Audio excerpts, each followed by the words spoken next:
பழமையான ராஜா ராணி கதைகள் பெரும்பாலும் மன்னர்களின் தியாகம், ராணிகளின் தைரியம் மற்றும் அரச பரம்பரைகளின் வெற்றி அல்லது தோல்விகளை வெளிப்படுத்துகின்றன.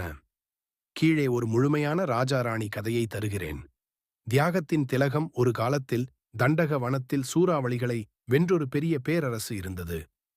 அந்த பேரரசின் ராஜா தாரகேந்திரன் தன் தைரியத்திற்கும் நீதிக்குமான ஆட்சி திறமையிற்கும் பிரபலமாக இருந்தார். அவரது ராணி மாதவிகை அழகில் மட்டுமன்றி அறிவிலும் சிறந்தவளாக புகழ் பெற்றிருந்தாள். ராஜா தாரகேந்திரனின் ஆட்சி காலத்தில் அனைத்து மக்களும் மகிழ்ச்சியாகவும் சாந்தமாகவும் வாழ்ந்தனர். ஆனால் பக்கம் நாடுகளின் அரசர்கள் அவரை தோற்கடிக்க பல முறைகளில் முயற்சி செய்தனர். ஒருமுறை கிழக்கு நாட்டின் அரசன் தாரகேந்திரனின் பேரரசை கைப்பற்ற உளவாளிகளை அனுப்பினான். புரட்சி தொடக்கம். தாரகேந்திரனின் மைந்தர் வீரபதி தனது தந்தையைப் போல் தைரியமானவன். ஒரு நாள் அவன் அவையில் பேச்சுவார்த்தையில் இருந்தபோது ராணி மாதவிகை அவனை ஒதுக்கி வைத்து பேசினாள். அதற்கு காரணம், நாட்டில் உளவாளிகள் மறைந்து இருப்பது பற்றி இரகசிய தகவல் கிடைத்தது. மாதவிகை தன் அறிவாற்றலால் உளவாளிகளை கண்டுபிடித்து அவர்களது சூழ்ச்சியை முறியடிக்க முனைந்தாள். அவள் தாரகேந்திரனிடம் இதை எடுத்துரைத்தாள். ராஜா அதை அறிந்ததும் தனது ராணியின் புத்திசாலித்தனத்தால் மெய்சிலிர்த்தான்.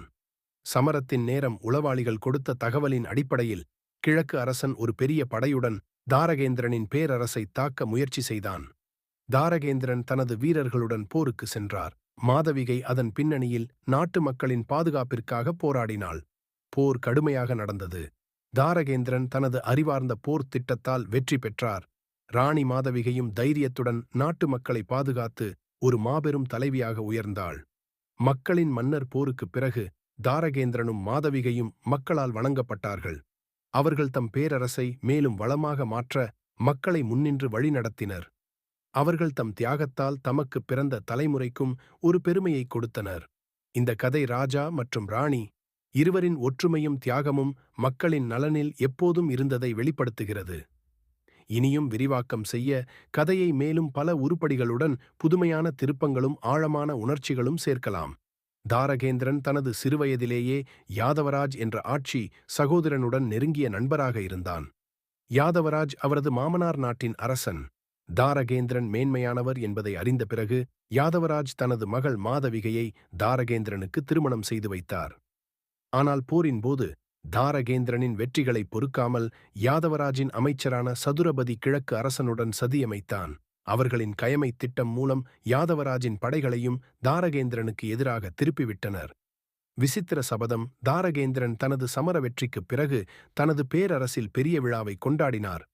அந்த விழாவில் ஒரு ஜோதிடர் வந்து, நீங்கள் அடுத்த 6 மாதங்களில் ஒரு பெரிய ஆபத்தில் சிக்குவீர்கள்.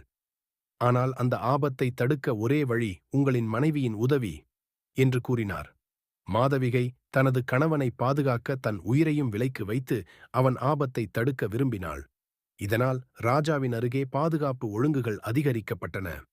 துரோகத்தின் கதை. ஒரு நாள் தாரகேந்திரனின் நெருங்கிய நண்பரான ராஜசேகர் ராஜாவை நேரில் சந்தித்து அவருக்கு எதிராக அவனது அமைச்சரான கிருதாந்தன் திட்டமிடுவதைச் சொன்னான். ஆனால் கிருதாந்தன் சிறந்த அமைச்சராக அறியப்பட்டதால் தாரகேந்திரன் அதை நம்பவில்லை. இதில் உண்மை என்ன என்பதை அறிய மாதவிகை உளவாளிகளை அனுப்பி விசாரிக்க முனைந்தாள். அந்த உளவாளிகள் கிருதாந்தன் கிழக்கு அரசனுடன் சேர்ந்திருப்பது உண்மை என கண்டுபிடித்தனர். இதை அறிந்த மாதவிகை ராஜாவிடம் சாட்சியங்களுடன் இதை எடுத்துரைத்தாள். சமூகத்தின் எழுச்சி. கிருதாந்தனின் சதி வெளிச்சம் இறங்கியதால் மக்களின் மனநிலை தாரகேந்திரனின் மீது மேலும் உறுதியானது. மக்கள் தங்களை பாதுகாக்க அவரிடம் நம்பிக்கையுடன் உதவினர். தாரகேந்திரன் தனது புதிய போர் திட்டங்களுடன் கிழக்கு அரசன் மீதான தாக்குதலை திட்டமிட்டார்.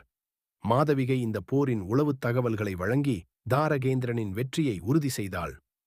மறுபிறவியின் சபதம். போரில் வெற்றி பெற்ற பிறகு ஜோதிடர் மீண்டும் வருகை தந்து, இந்த சதியை வென்றாலும் உங்கள் பக்கத்திலிருந்த ஒரு நெருங்கியவர் உங்களை நெருங்கி துரோக செயலில் ஈடுபடுவார் என்று கூறினார். இந்த நெருக்கடி தாரகேந்திரனை சிந்தனையில் ஆழ்த்தியது. அந்த நெருங்கியவர் யார் என்று கண்டுபிடிக்க மாதவிகையும் தாரகேந்திரனும் இரகசியமாக விசாரணை நடத்தினர். அவர்களது துணிச்சலும் சவால்களையும் எதிர்கொண்டு துரோகிகள் அனைவரையும் சமுதாயத்திலிருந்து நீக்கினர். மக்கள். அரசர்கள். தாரகேந்திரன் மற்றும் மாதவிகையின் ஆட்சி மக்களின் இதயங்களை வென்றது. தார்மீகத்தின் அடிப்படையில் அவர்கள் ஆட்சி செய்து அரசை கொஞ்சமும் சொந்த நலனுக்காக பயன்படுத்தவில்லை. மக்கள் இருவரையும் மக்கள் அரசர் மற்றும் தியாகத்தின் தெய்வம் என்று கௌரவித்தனர். அவர்களின் அரசாட்சி பிற நாடுகளுக்கும் ஒரு முன்னுதாரணமாக வளர்ந்தது. இந்த கதையின் முடிவில் தாரகேந்திரனும் மாதவிகையும் தங்கள் நீதிமிக்க ஆட்சியால் மக்களின் வாழ்வில் வளர்ச்சி கொண்டு வந்ததை நாம் பார்க்கிறோம். ராஜா ராணி கதைகளில் இப்படி உணர்ச்சி பூர்வமான திருப்பங்களும் சமூக வெற்றிகளும் ஒரே நேரத்தில் அமைகின்றன.